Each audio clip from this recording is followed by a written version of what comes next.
Cézanne painted still life compositions from the start of his career. It was only in later years that this genre began to occupy an essential place in his work.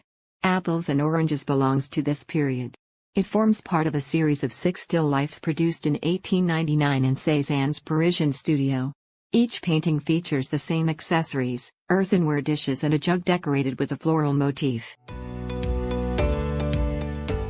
Their arrangement is also similar, with a draped cloth, reminiscent of 17th-century Flemish still lifes, closing the perspective. However, the dynamic effect created by a complex spatial construction and Cézanne's subjective perception of the arranged objects illustrate his essentially pictorial approach. Through the rigor and plasticity of his artistic language, Cézanne brings new life to a genre traditional in French painting since Chardin.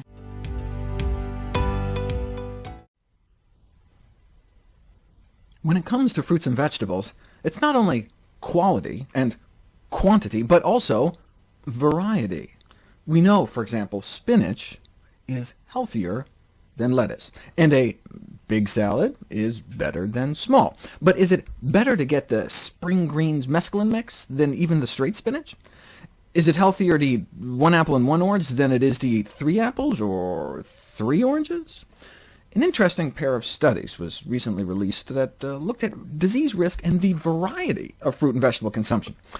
And I think we're used to some of the more generic plant compounds like vitamin C, which is sprinkled throughout the plant kingdom, whereas there are specific phytonutrients produced by specific plants to perform specific functions both in their organs and ours, and we miss out on them if we're stuck in a fruit and vegetable rut, even if every day we're eating a lot. There are tens of thousands of phytonutrients, but they're not evenly distributed throughout the plant kingdom. Those wonderful glucosinolates I've talked about are found almost exclusively in the cabbage family. You don't get lemonoids like lemonin and lemonol or tangerine in apples, for example. Comparing apples and oranges is like comparing apples and oranges. In a sense,